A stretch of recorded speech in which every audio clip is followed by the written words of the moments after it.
Hey everybody, it's Tripl-L, and now let's talk Knights and Magic episode 9. So, here we are, episode 9, starting a new arc, Knights and Magic, woo. So, this episode, when you look at it, it's largely an exposition and setup episode. That's really what it is when you look at it.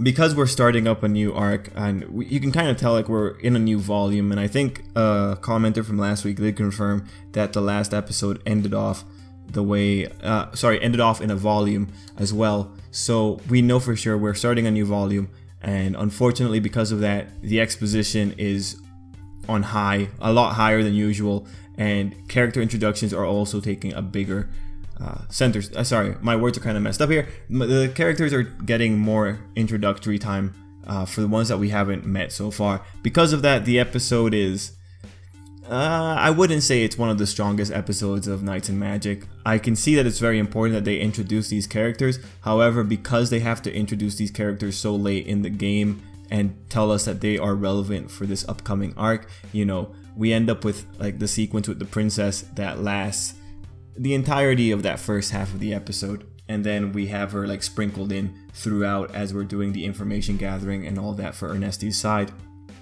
So really, the episode itself, what we're doing ultimately is introducing us to the idea that there is a giant war going on. The country that, as we find out, is the country that pilfered Ernesti's designs and adapted them for their own machines. That country has decided that they have suddenly gained such an overwhelming superiority across every other country that they're now going to start picking fights with everyone around them. Truthfully, I found that very funny at the beginning of the episode, where they said that they were going to wage war against all surrounding countries. Man, truthfully, that sounds like a bit of a logistical nightmare. But given the technological superiority that these guys are showing off already, there's some ground to their arrogance, I suppose. I do wonder what they think they're going to do when they run into the people that they originally stole the blueprints from for their machines. I do wonder what they're going to do with that. But for now, it's like that's the premise for this conflict. These people, they've been waiting for a long time. They've amassed resources. They have a lot of mechs. They have a lot of silhouette knights. They have their airships. They're just going to go and try and pillage. And from there, we spin off into the fight at one of the lesser kingdoms with the little princess girl trying to run away. We spend a lot of time with her plight. We see her father get killed. It just shows off what the enemies are capable of. That's really the purpose of it. But really, looking at these new characters, the princess, who is the most important one, I understand their plight. That said, they're not the most captivating characters to want to follow. And that's the thing with Knights of Magic. There aren't that many characters that present a really compelling kind of case for viewers to really care about. At this point, it's really Ernesti and maybe some of the people surrounding him who make for really compelling characters.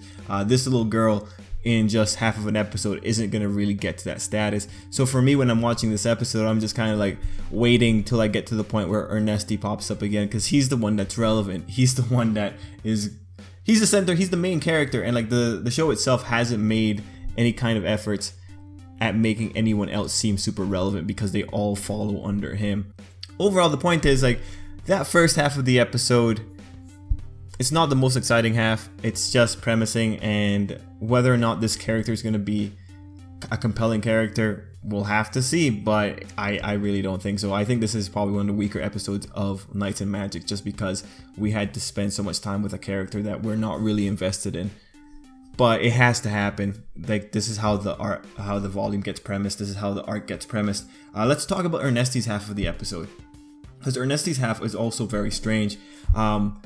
With Ernesti's half, they gave us a good idea of how much information Ernesti's people had. As we're going towards that checkpoint, the prince is noting that there's something weird about that checkpoint, that there's a different flag.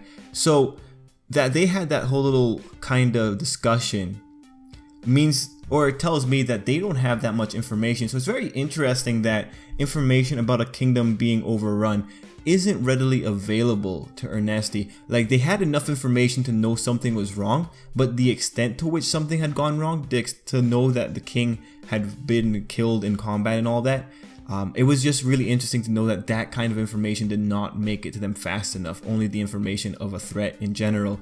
And that seems to be what the anime is presenting when you look at the dialogue between the characters. That said, that part of the episode really became a showcase for Ernesti's new mech, and it just kind of started the legend of Ernesti's mech, Ikaruga. So, you know, pretty cool to see the mech actually doing stuff and fighting and just being pretty awesome and badass.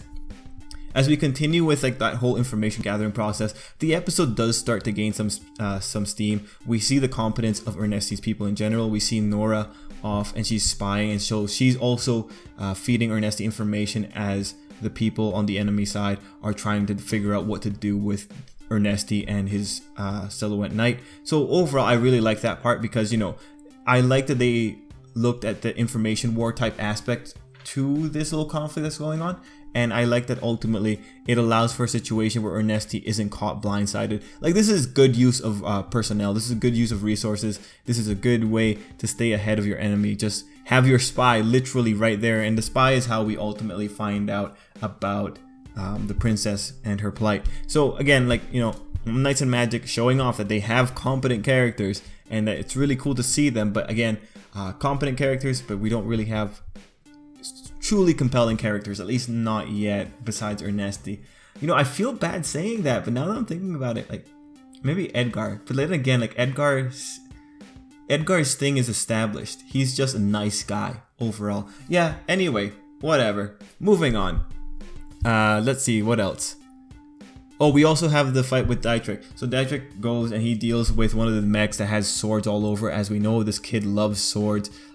Very interesting to see that battle. Very interesting to see the two Silhouette Knights fight it out. I do prefer the Silhouette versus Silhouette Knight fights here because it's a bit more interesting to watch than the Silhouette Knights just creaming any monster that pops up. But overall, the episode's very simple. It's just everyone getting ready, everyone setting up, everyone finding out about the enemies, getting the glimpse of what's going on. Ernesti finding out this is the country that stole their mech, going back to that plot line. Overall, I'm very excited to see what we're going to get in the future. But yeah, for the first episode of the arc, not the most exciting thing, at least not for me. I am curious to know what you guys thought of the episode, if you have any thoughts. Let's see, anything else I really want to say. The pacing is kind of irregular here because of we're just having all these sudden cuts. It's just slightly irregular, but that's kind of par for the course for Knights and Magic. Anyway, after this, we have episode 10, 11, 12, and 13 left. From the information that's currently available and from the website I'm checking, it looks like we only have those 4 episodes left. So it looks like this is going to be the final arc of this anime run. So hopefully they'll end off with a bang. But anyway, guys, that's it for me. Sorry I'm not the most energetic about this episode. It was just kind of weird for me. But yeah, thanks for watching. Hope you have a great day until next time. Yeah, let me know what you think down below.